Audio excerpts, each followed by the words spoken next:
Bienvenue, vous nous écoutez sur le www.radioalfayda.net.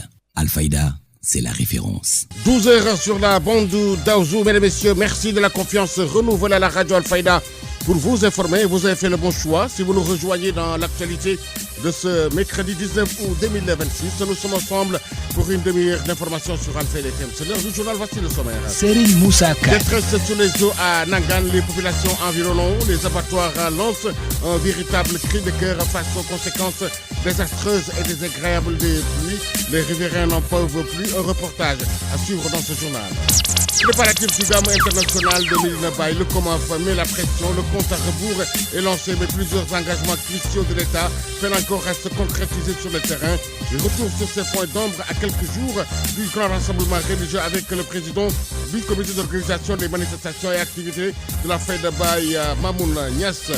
Salubrité et ferveur citoyenne à Medina Baye, Baye Corporation et les populations font en bloc une vaste opération de nettoyage transforme actuellement le visage de la cité religieuse depuis les abords de la grande mosquée jusqu'au marché.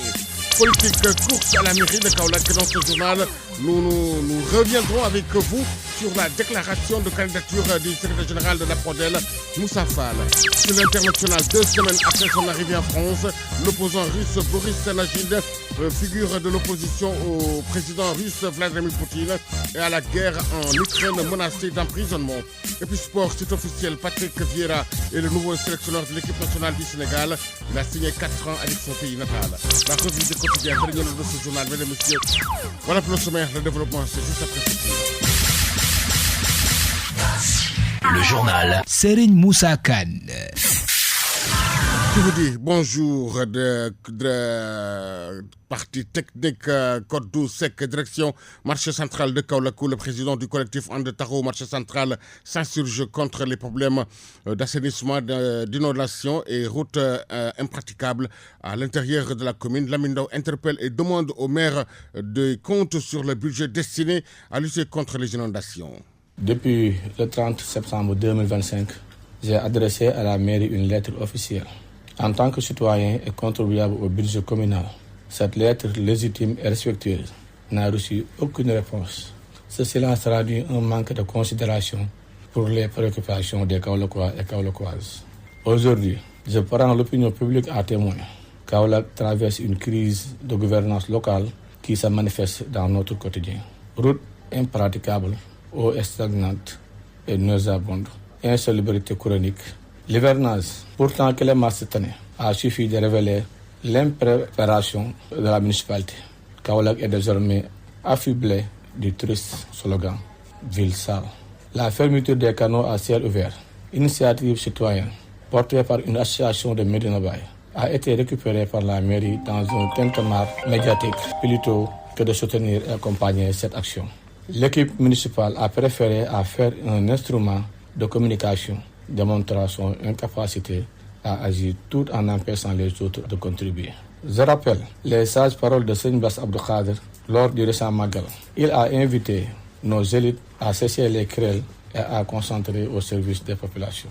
Malheureusement, la propension de la municipalité a entraîné tout le monde en justice, dépasse le cadre de Kaolack et détourne l'action publique de ses véritables priorités. À cela s'ajoute une initiative lancée à grande pompe par le maire. L'attribution de terrain aux populations, on a noté une ruée vers les services municipaux habilités afin de disposer de ces armes précieux. Mais il est tout à fait légitime de poser la question, qui sont les attributaires de ces terrains? Le cas échéant, le maire doit publier la liste pour garantir la transparence et dissiper tout soupçon de favoritisme. C'est pourquoi j'interpelle la mairie sur les points précieux qui existent des réponses. Le président du collectif And Taxawu marché central souhaite des fausses informations sur l'état d'avancement des chantiers engagés par la municipalité et l'exploitation du matériel roulant. Écoutons Lamine Ndao, il est le président du collectif And Taxawu d'affaires marché central bu Kaolack au micro de Cheikh Ahmed Tidiane Diagne. Première question, réflexion de la place de Koundam. Quel est le coût des travaux et quelle entreprise a eu la charge? Deuxième question, exploitation du matériel roulant communal. Qui sont les exploitants? Quelles conventions ont été signées? À quel montant ont été perçues? Troisième, budget d'assainissement et gestion des inondations. Quelle part du budget est consacrée à quelles actions concrètes ont été menées? Quatrième, montre du marché central. Pourquoi, malgré son adoption à conseil municipal, n'a-t-elle toujours pas été mise en marche? Cinquième point, terrain de football. Qu'en est-il des 5 terrains prévus? Et pourquoi seuls des travaux ont été amorcés en Doran? Le sixième, c'est le centre municipal de Sing Sing. Quelle est la situation actuelle du chantier et quelles dispositions ont été prises pour assurer sa continuité? Le septième, centre de santé de Medina Bay. Pourquoi a-t-il l'abandon? Existe-t-il une stratégie pour sa réhabilitation? Le huitième, attribution des terrains communaux. Qui sont les bénéficiaires et pourquoi la liste n'est-elle pas encore rendue publique? Ces questions ne sont pas des polémiques, mais des exigences citoyennes. Elles concernent la transparence, la bonne gouvernance et le respect des engagements pris devant la population. Kaolack n'est pas une propriété privée. Kaolack appartient à ses citoyens. Et tant que la vérité sera étouffée, nous la crions haut et fort. Kaolack existe des comptes, Kaolack existe des réponses, Kaolack existe le respect.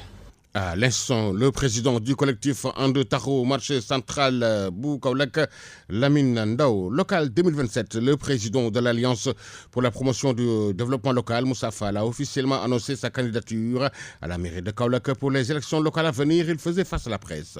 Que je me tiens devant vous aujourd'hui pour officialiser une fois de plus, dans la moindre ambiguïté, ma candidature à la mairie de Kaolack pour les élections locales de 2027. Cette annonce n'est pas un commencement, elle est la continuité naturelle d'un engagement que je porte depuis de nombreuses années à côté de vous tous, militants de premières heures, sympathisants convaincus et citoyens de cette ville, Kaolack, que nous aimons tous. Je l'ai dit à maintes reprises, dans les stades, dans les assemblées générales, devant la presse, je serai candidat et rien ni personne ne peut me dévier de cette trajectoire. Premièrement, un parcours au service de Kaolack. Depuis la création de l'Alliance pour la promotion du développement local, notre mouvement n'a jamais dévié de sa ligne. Porter la voix de ceux qu'on n'écoute pas, dénoncer sans complaisance les injustices que subit notre ville et exiger que Kaolack reçoive enfin ce qu'elle mérite. J'ai été de tous les combats, j'ai dénoncé, documents et chiffres à l'appui, l'absence de retombées financières que génèrent pour notre commune ces entités économiques majeures comme les Salins du Sine Saloum et la Sonacos. J'ai refusé à maintes fois, comme on l'a proposé, de brader mon indépendance politique comme une place dans une quelconque coalition de circonstances.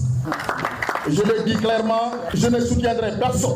Je ne suis dans aucune coalition, j'ai mon parti et je préfère réitérer aujourd'hui avec force et ambition de soutenir le Kaolack et les Kaolackois à la tête de la mairie. Cette indépendance n'est pas un choix tactique, c'est une conviction.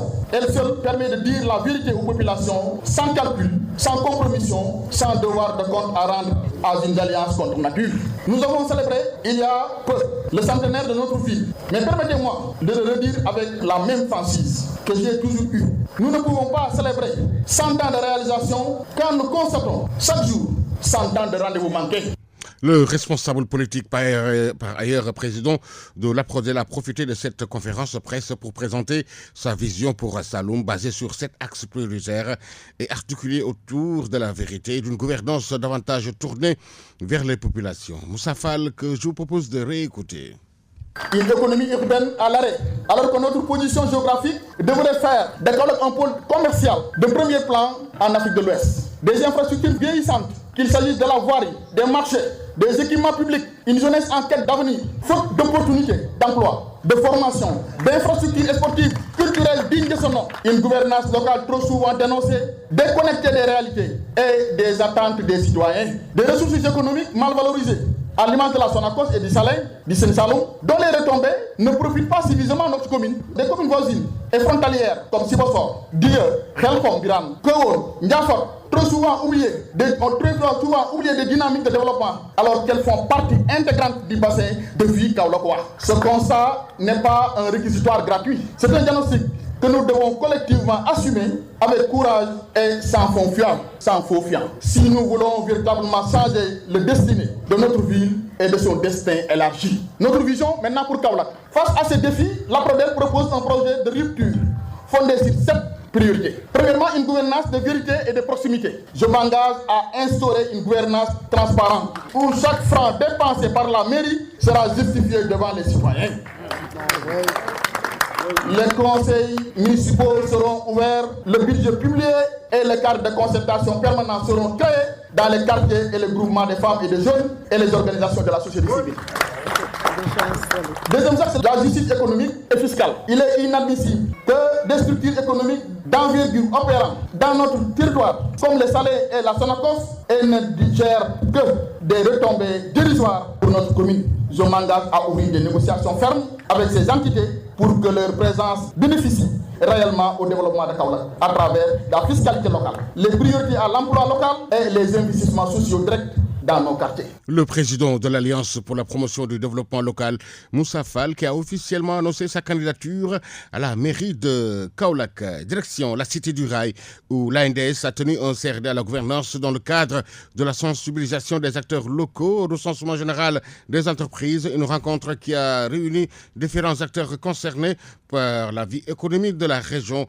Qu'est-ce la correspondance de Fatou Kineboy? Je déclare officiellement ouvert les travaux du comité régional de développement consacré à la sensibilisation des acteurs territoriaux de la région de Thiès sur la deuxième édition du recensement général des entreprises. Le développement du numérique, la croissance de l'entrepreneuriat ou même l'essor du transport et la prédominance du secteur informel sont autant de domaines aujourd'hui en pleine mutation. Lors de la réunion du CRD consacrée à la sensibilisation des acteurs territoriaux sur la deuxième édition du recensement général des entreprises RG2, le gouverneur Aboubakar Sadegna a insisté sur l'importance de disposer de statistiques fiables pour éclairer les prises de décision. La première édition du recensement général des entreprises, réalisée en 2016, avait permis d'identifier près de 408 000 entreprises réparties sur l'ensemble du territoire national. 10 années plus tard, notre économie a connu des mutations importantes, notamment le développement du numérique, l'émergence de nouveaux secteurs d'activité, la croissance de l'entrepreneuriat des jeunes et des femmes, l'évolution du secteur des transports, l'essor des industries extractives, mais également la transformation du secteur informel qui demeure largement prédominant dans notre économie. Avec plus de 96% des entreprises relevant du secteur informel, le Sénégal fait face à un enjeu majeur de reconnaissance et de restructuration de son tissu économique, d'où l'importance de ce recensement. Les résultats du premier recensement général des entreprises ont montré que plus de 96% des unités économiques appartenaient au secteur informel. Cette réalité souligne l'importance de disposer aujourd'hui d'informations actualisées afin de mieux comprendre les dynamiques économiques de nos territoires et d'orienter efficacement les politiques publiques. Ce deuxième recensement général des entreprises constitue ainsi une opération statistique stratégique qui permettra d'identifier et de caractériser l'ensemble des unités économiques présentes sur notre territoire, qu'elles soient formelles ou informelles. Au-delà de l'intérêt statistique, les données issues du RGE2 devraient contribuer à améliorer le climat des affaires, à promouvoir l'investissement, à créer des emplois et à renforcer le développement des territoires, souligne l'adjoint au gouverneur Aboubakar Sadegna. Ces informations constitueront un outil essentiel pour l'amélioration du climat des affaires, la promotion de l'investissement, la création d'emplois, le développement des territoires et l'évaluation des politiques économiques. J'invite chacun d'entre vous à jouer pleinement son rôle dans cette campagne de sensibilisation afin que toutes les entreprises, quelle que soit leur taille, leur localisation ou leur statut juridique, participent activement à ce recensement. L'adjoint au gouverneur a réaffirmé l'engagement total de l'administration territoriale à accompagner l'ANSD à toutes les étapes de cette opération statistique. Recensement général des entreprises, acte 2. Thiès, vous avez suivi la correspondance de Fatou Kineboy. La jeunesse des Assemblées de Dieu du Sénégal était à Kaolack à l'occasion de la 3e édition de son camp national. Une rencontre qui a réuni près de 500 jeunes venus des 14 régions autour de la communion du renforcement de leur foi. Théophile Biès, le président de la JAD, réagit au micro d'Alil Badara Diop. Ce que vous voyez derrière moi, c'est la représentation de 14 régions du Sénégal qui est réunie ici à Kaolack. Nous remercions Dieu le Père, Dieu le Fils, Dieu le Saint-Esprit d'avoir permis à ce que ce programme se tienne à Kaolack. Et aujourd'hui, nous sommes venus à Kaolack pour prier. L'âme que nous avons, nous les chrétiens, c'est la prière. Et nous sommes venus ici pour prier pour le développement politique, le développement économique et le développement social de Kaolack. C'est la raison pour laquelle vous nous avez vu sillonner les rues. Nous avons marché et nous avons prié pour la communication, la RTS. Nous avons prié pour l'économie du côté du port. Nous avons prié pour l'éducation. Nous avons prié pour la justice. Nous avons prié pour les corps militaires et paramilitaires. Et nous avons fini par prier pour toute l'administration de Kaolack. C'est la raison pour laquelle nous sommes venus ici. Et aujourd'hui, nous pouvons rentrer chez nous satisfaits. C'était à l'occasion du camp national de la jeunesse d'Assemblée de Dieu qui s'est tenu ici à Kaolack du 13 au 16 août dans le cadre du tour 414. Dieu nous a donné le mandat d'aller partout au Sénégal. Kaolack était un point d'étape et nous vous donnons rendez-vous pour la région de Saint-Louis. Pourquoi le choix de Kaolack ? Nous avions entrepris cette démarche depuis 2009 et nous étions au niveau de Fatick. Après 2009, nous sommes partis au niveau de Kaffrine l'année dernière. Et logiquement, qui parle de Sine Saloum, parle de Fatick, Kaffrine, Kaolack. Et Kaolack étant l'épicentre du Sine Saloum, c'est la raison pour laquelle nous avons jugé nécessaire de terminer cette tournée par la région de Kaolack. Nous sommes à la 3e édition. Il nous en reste 11 encore. Parce que nous devons faire le tour du Sénégal, c'est le mandat que nous avons reçu. Le message à l'endroit de la jeunesse du Sénégal, c'est un message d'engagement. Engageons-nous pour le développement de notre pays. La nation compte sur sa jeunesse. Nous avons la force. C'est nous qui pouvons travailler, c'est nous qui pouvons produire. Alors nous lançons un appel à tous ces jeunes qui entreprennent de quitter le Sénégal par des bateaux, par quelques autres moyens, de rester et de travailler ici, de développer la nation ici. Parce que si nous ne le faisons pas, personne ne va le faire. C'est notre responsabilité de développer le Sénégal. Et c'est ce que nous sommes en train de faire. Mais les choses, avant d'être physiques, elles sont d'abord spirituelles. C'est pourquoi nous avons commencé par la prière. Mais soyez rassurés qu'après la prière, des actions sociales, économiques seront faites pour le développement du Sénégal. L'actualité régionale, nationale, c'est sur Alfayda FM 90.1. 12h16 sur la radio de la présence. Si vous nous rejoignez dans l'actualité de ce mercredi 19 août 2026, l'info se poursuit sur les www.radioalfayda.net. De fortes pluies à Kaolack provoquent régulièrement d'importantes inondations, submergeant des rues et des habitations dans les quartiers vulnérables tels qu'Abattoir Ndangan. Lance un cri de cœur à l'univers de radio. Après les fortes pluies qui se sont abattues sur Kaolack ces derniers jours, les populations d'Abattoir Ndangan et d'autres quartiers périphériques lancent un cri de cœur face aux difficultés liées aux eaux pluviales. À quelques jours du Gamou international de Médina Baye, l'inquiétude gagne déjà les populations. Vu la situation aujourd'hui de la pluie au niveau de Kaolack, c'est une situation catastrophique aujourd'hui même. Là où je parle avec vous, il y a des familles qui sont actuellement dans l'emprise de l'eau. Les gens commencent à patauger, surtout au niveau des quartiers de Ndangan. Nous sommes actuellement à l'approche du Maouloud. Quand on parle de Kaolack, Kaolack reçoit beaucoup de pèlerins, donc à Médina Baye et surtout dans le quartier de Ndangan. Donc la situation est très compliquée aujourd'hui. C'est pour cela que nous lançons un appel aux autorités étatiques et les autorités municipales vraiment de venir en aide et de prendre les devants, toutes les mesures nécessaires pour faire face à cette situation actuelle. Le remblai effectué au niveau du littoral serait à l'origine, selon les habitants, d'importants problèmes d'évacuation des eaux, notamment à Darussalam et dans les zones environnantes. Parce que la situation de Ndangan, donc c'est le problème du remblai au niveau du littoral. Parce qu'ils ont octroyé plus de 7 hectares aux artisans. Ils ont remblai cette zone. Donc actuellement, cette remblai a posé beaucoup de problèmes aux populations du quartier des abattoirs Ndangan et Darussalam. Mais ça, c'est inacceptable. Le président de la République a signé un décret d'utilité publique pour qu'on stoppe les promoteurs ou bien des gens qui construisent ou de remblayer des zones non édificantes. Mais jusqu'à présent, le problème est toujours là. Ça, c'est pas du tout normal. Il faut qu'on enlève cette remblai-là pour au moins soulager les populations au niveau des quartiers de Ndangan et de Darussalam. Ces quartiers qui accueillent chaque année de nombreux pèlerins venus des différentes régions du Sénégal et de l'étranger redoutent une aggravation de la situation. À l'approche du Gamou, les populations demandent également un renforcement de la protection des bassins de rétention dans certains quartiers afin de prévenir tout risque et d'éviter que l'irréparable ne se produise. C'est vrai que la DPGI a fait beaucoup d'efforts vraiment pour pour prendre en charge des gardiens qui surveillent les bassins de rétention. C'est très bien parce que nous sommes actuellement à l'approche du Mawlud. Les enfants vont continuer à fréquenter les bassins. Il faut qu'on essaie de stopper ça et sensibiliser les enfants. Et il faut que tout le monde, les acteurs communautaires, la population, la mairie, de travailler dans une dynamique unitaire pour faire des sensibilisations pour que les enfants ne fréquentent pas les bassins de rétention. À moins de 2 semaines du Gamou international de Médina Baye, les habitants confrontés aux eaux stagnantes et aux difficultés de circulation interpellent les autorités de l'État pour des mesures urgentes. Une situation qui, selon eux, perturbe leur quotidien et hante déjà le sommet de nombreuses familles. Aline Badara Diop, après les fortes pluies qui se sont abattues sur la région de Kaolack, le coordonnateur national de la plateforme des acteurs communautaires de lutte contre les inondations lance un appel pressant aux autorités de venir en aide à la population. Abdou Samad Diouf, que je pourrais écouter. Nous interpellons le Khalif général, Cheikh Mahi Niasse, vraiment de prononcer sur ce problème. Parce que ça, c'est pas du tout normal. Les populations sont en train de souffrir. Actuellement, là où je parle avec vous, vraiment, la situation est catastrophique. Nous sommes actuellement à quelques jours du Mawlud et le quartier de Ndangan reçoit beaucoup de pèlerins. Si ça continue comme ça, vraiment, ça va continuer à faire mal à la population. Et ça ne peut pas continuer.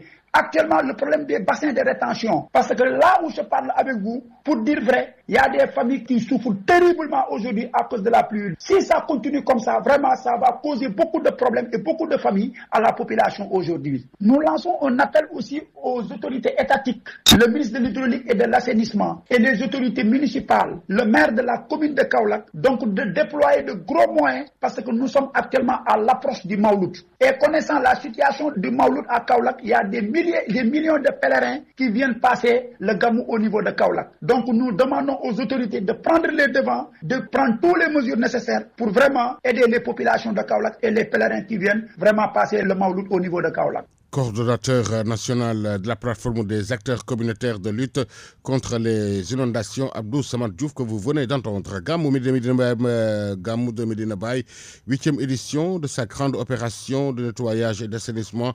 Barham Corporation mobilise toutes les forces vives de la Faïda pour promouvoir la propriété et l'image de la cité.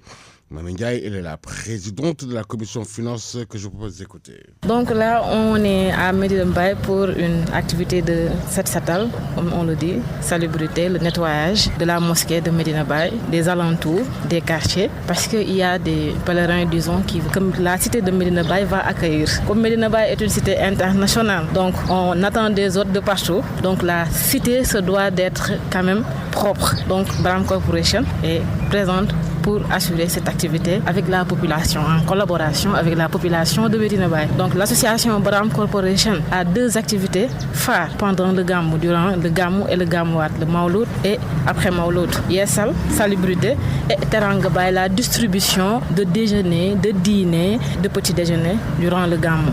Donc, depuis 8 ans, nous essayons quand même de mener ces activités à bien. Donc, c'est dans ce cadre qu'aujourd'hui, que le président de Barham Corporation, Cheikh Ibrahim Niasse, depuis plus de 10 ans, qui assure cette présidence et qui le fait vraiment de façon extraordinaire en collaboration avec tous les membres de Barham Corporation, sont ici présents pour s'assurer de la bonne tenue de cette activité.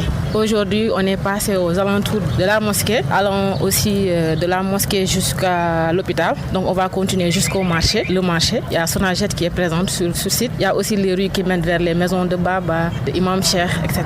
Donc il y a beaucoup de lieux que nous allons quand même avec un programme bien structuré à travers le président d'organisation Chamgay qui a élaboré quand même un planning bien détaillé de 9h jusqu'à 17h pendant 48 heures pour que l'activité se passe bien dans les règles de l'art. Promouvoir la propriété, préserver l'environnement et valoriser l'image de Médina Baye, une cité qui accueille chaque année des millions de disciples. Réécoutons Mami Ndiaye, présidente de la commission finance à Barham Corporation.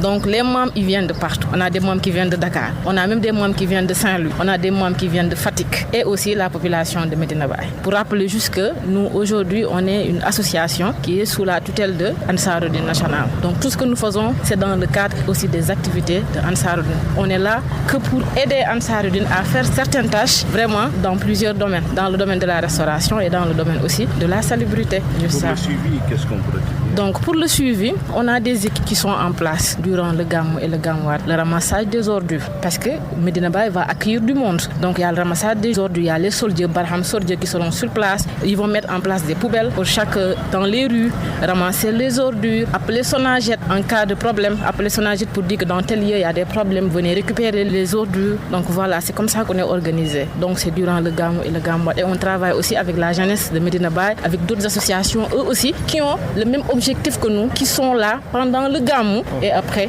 et aussi pendant le Gamouat. Donc pendant 15 jours d'affilée, nous aimerons que la cité quand même soit le maximum possible propre pour pouvoir accueillir les pèlerins du Mawlud et que tout se passe bien. C'est que le message fort que je lance aujourd'hui à l'endroit de la population de Medina Baye, c'est qu'ils se mobilisent, qu'ils sachent que c'est pour eux. Nous, on les suit dans cette initiative. On est là pour eux. Donc, on est là pour que la ville soit propre. Donc, si nous travaillons ensemble tous, nous allons atteindre nos objectifs. Donc, qu'ils sortent, qu'ils sachent que nous, on est là pour la population de Medina Baye. On travaille pour Bagnès et que les fruits, les retombées vont venir vers tout le monde. Donc, voilà. Et nous souhaitons que le Mawlud se passe bien. Quand même, Inch'Allah, et longue vie au Khalif et aussi Baram Corporation. Nous souhaitons aussi pour Baram Corporation que les activités puissent aller jusqu'à l'international, qu'on puisse atteindre tous nos objectifs, Inch'Allah. Gamou 2026 célébrant la naissance du prophète Mohammed, paix et salut sur lui. À quelques jours de l'événement religieux, le dispositif logistique est passé à la loupe par le COMAF. Le constat, tout n'est pas encore au point concernant les engagements de l'État face à l'urgence. Une réunion de coordination prévue avec les autorités de la région. Fatou Cissé a rencontré Baïma Mounias. Il est le président de l'organisation.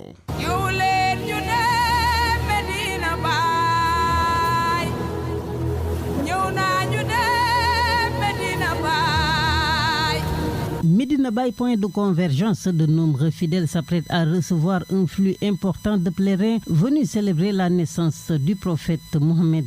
Sallallahu alayhi wa sallam, gërëm Mawlana Cheikh Ahmed Tidiane, gërëm suñu sëriñ Mawlana Cheikh Ibrahima Niass, waaye fàttaliku lu mu waxoon ñaan ko mooy bu weer yonent bi teroo sallallahu alayhi wa sallam. Daf ne hani andi Ibrahima laaha hilaaluhu hilaalun bada li naadirina jamaaluhu. Maa ngi ndokkeel sama bopp man Cheikh Ibrahima Niass, sama weer teru na weesu na dayoo mbëggeel ndax lu toll nii weer yonent À moins de 10 jours de ce grand événement religieux, la pression monte. Le COMAF, qui a la lourde charge de relever ce défi organisationnel, fait le point. À travers la voix de son président Baïma Mounias, le comité évalue l'état d'avancement des engagements pris par l'État et ses services. Et le constat est clair. Selon Baïma Mounias, certains chantiers d'une importance capitale liés au caractère international de ce Gamou ne sont pas encore pris en charge à la hauteur des attentes. Toutefois, l'espoir d'un dénouement heureux reste de mise alors que les discussions s'accélèrent au sommet de la région. Jotoon nañ fay def CRD ak monsieur le gouverneur, def nañ tamit réunion nationale ak monsieur le ministre de l'Intérieur au niveau de Dakar. Jël nañ fa ay engagement nag waaye nag wax dëgg yàlla am na ci yoo xam ne nii réunion bi ñu def samedi bi passé fekk maa ngi ci yoon jógee Dakar di ñëw liñ ci tënk bokk na ci mooy am na daal yu ñu jaaxal yu bëri yoo xam ne nii ci réunion keroog ba dañ ko waroon a engagé te gis nañ ne engagé wuñ ko léegi nag dinañ ko laaj gouverneur waxtaan ci moom ci solution su boobaa ci lañ gën a xam suñu esprit ci lan la gën a taxaw baax daal mais jàpp nañ ne incha allahu taala yëpp dana yemb incha allah. Des urgences de l'hivernage aux préparatifs spirituels pour aller au fond des choses. Le président du COMAF Baïma Mounias sera l'invité de l'émission ETB ce samedi sur les ondes de la référence. Fatou Cissé, merci et revenez-nous vers la fin de cette édition pour les besoins de la revue des quotidiens. Il est exactement 12h28. Actualité internationale. Sur l'international, 2 semaines après son arrivée en France, l'opposant russe Boris Nadejdia, figure de l'opposition au président russe Vladimir Poutine et à la guerre en Ukraine, menacé d'emprisonnement. Il a tenté de s'opposer dans les urnes à Vladimir Poutine et sa guerre en Ukraine en vain. Et désormais, c'est exilé en France qu'il continue de porter son message. Boris Nadejdia est donc notre grand invité international. Figure politique bien connue en Russie depuis plus de 30 ans, ancien député, candidat à la présidentielle en 2024. Il a été déclaré le mois dernier agent de l'étranger par le Kremlin pour échapper à son arrestation. Il a donc fui à Paris il y a 2 semaines et ce matin, sur notre antenne, il affirme affirme qu'il n'est plus possible de s'opposer publiquement à Vladimir Poutine. Cette fameuse ligne rouge, le parti russe Yabloko semble l'avoir franchie. Cette formation politique opposée à la guerre a interdiction de participer aux législatives sur décision de justice. Plusieurs dizaines de ses partisans réunis hier devant la Cour suprême de Moscou ont été interpellés alors qu'ils protestaient justement contre cette décision. Dans une autre procédure, le vice-président du parti, Lev Schlossberg, a lui été condamné à 11 ans de colonie pénitentiaire. La justice lui reproche entre autres d'avoir opéré des actions publiques visant à discréditer l'armée russe. Actualité internationale. Et sur le front de la guerre, justement, au moins 2 personnes ont été tuées cette nuit dans une attaque russe contre la ville de Zaporizhia dans le sud de l'Ukraine. Le maire de Moscou affirme, lui, que plus de 600 drones ukrainiens ont été lancés vers la capitale russe. Actualité internationale.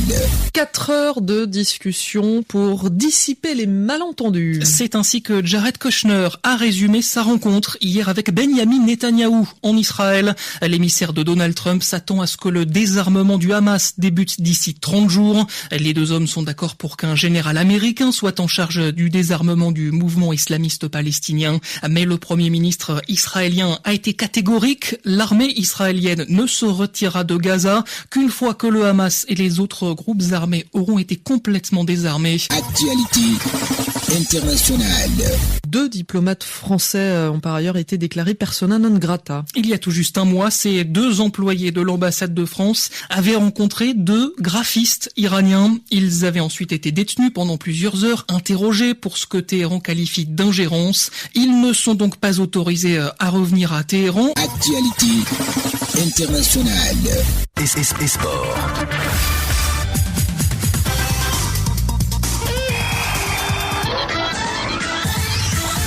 Une page sportive que nous ouvrons avec les quarts de finale des phases nationales. Hier, au stade Lamine Gourougué, Mellars de Kaolack a battu Santassou de Ziguinchor sur le score de 2-0. Football, IFOA U17, le Sénégal connaîtra ses adversaires ce jeudi. Le tirage au sort du tournoi qualificatif de la Coupe d'Afrique des Nations U17 2026 de la zone IFOA A se tiendra ce jeudi 20 août 2026. La cérémonie prévue à 14h GMT. C'est officiel, Patrick Vieira est le nouveau sélectionneur de l'équipe nationale du Sénégal. L'ancien international français succède à Pape Thiaw et s'est engagé pour 4 ans avec les Lions. Sa nomination a été officialisée ce mardi par la Fédération sénégalaise de football, avec pour objectif principal atteindre la finale de la CAN 2027, qualifier le Sénégal pour la Coupe du Monde 2030. Patrick Vieira devient donc le nouveau patron des Lions. Football en Europe, Ligue des Champions, barrage de qualification aller.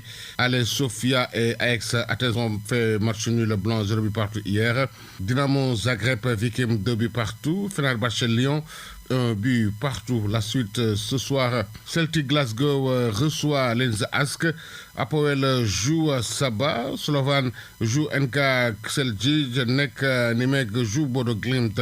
Championnat Espagne, première journée. La suite, Atlético Madrid joue Malaga. Parlons du basketball avec le tournoi qualificatif pour la Coupe du Monde Qatar 2027. Les Lions ont effectué leur première séance d'entraînement hier.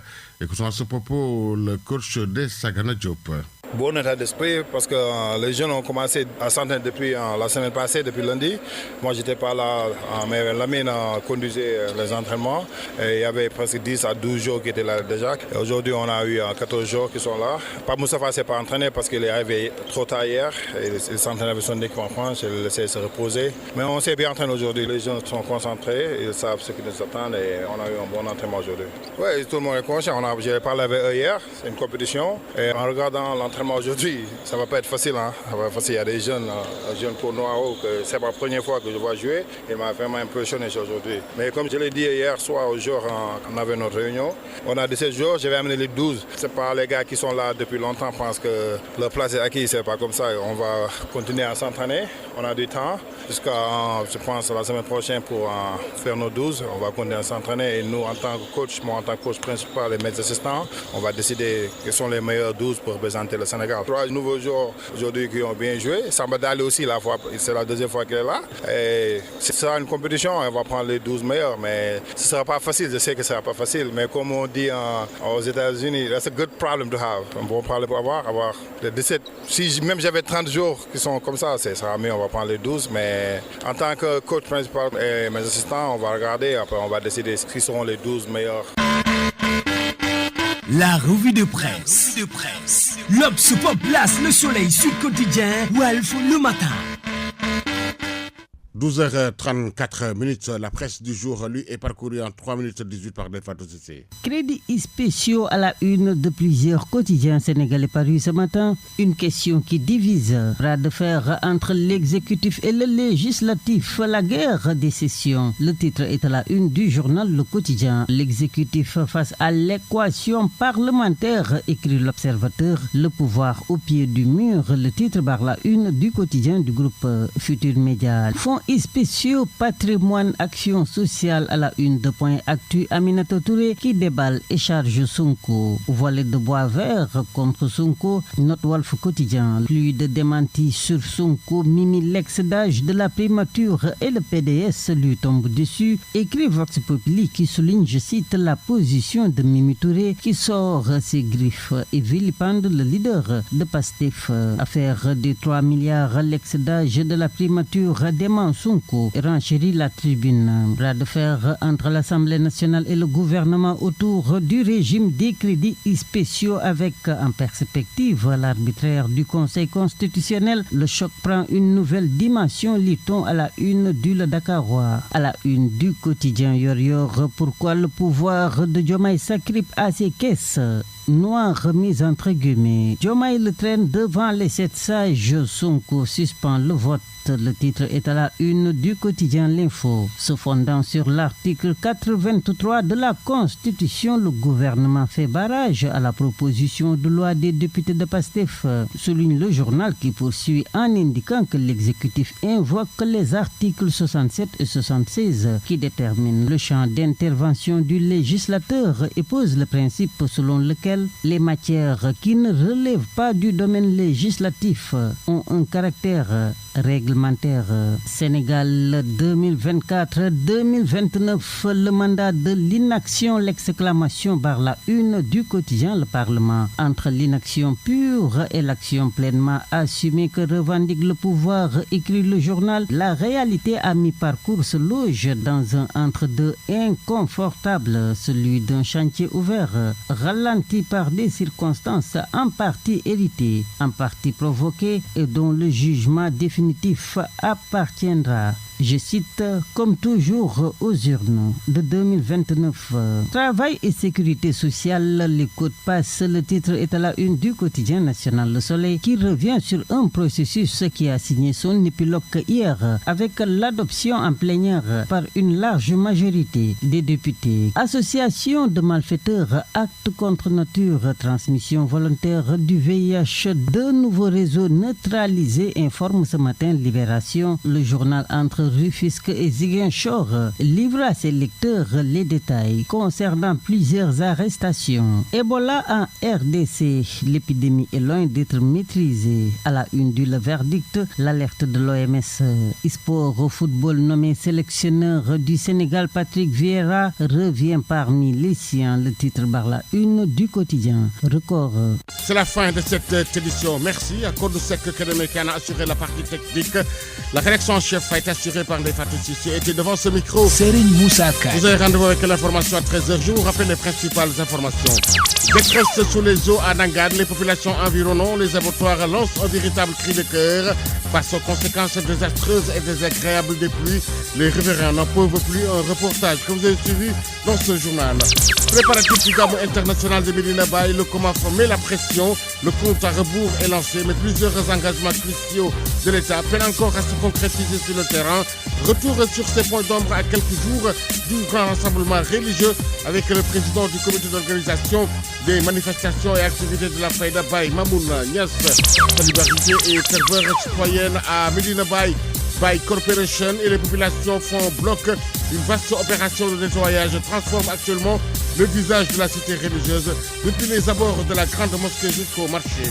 Politique courte à la mairie de Kaolack. Dans ce journal, nous sommes revenus avec vous sur la déclaration de candidature du secrétaire général de l'APRODEL, Moussa Fall, sur l'international. 2 semaines après son arrivée en France, l'opposant russe Boris Najdin, figure de l'opposition au président russe Vladimir Poutine et à la guerre en Ukraine, menacé d'emprisonnement. Et puis sport, c'est officiel, Patrick Vieira est le nouveau sélectionneur de l'équipe nationale du Sénégal. Il a signé 4 ans avec son pays natal. La revue de quotidien, dernière note de ce journal. Mesdames et messieurs, merci de nous avoir prêté une oreille si attentive. Le journal Serigne Moussa Kane.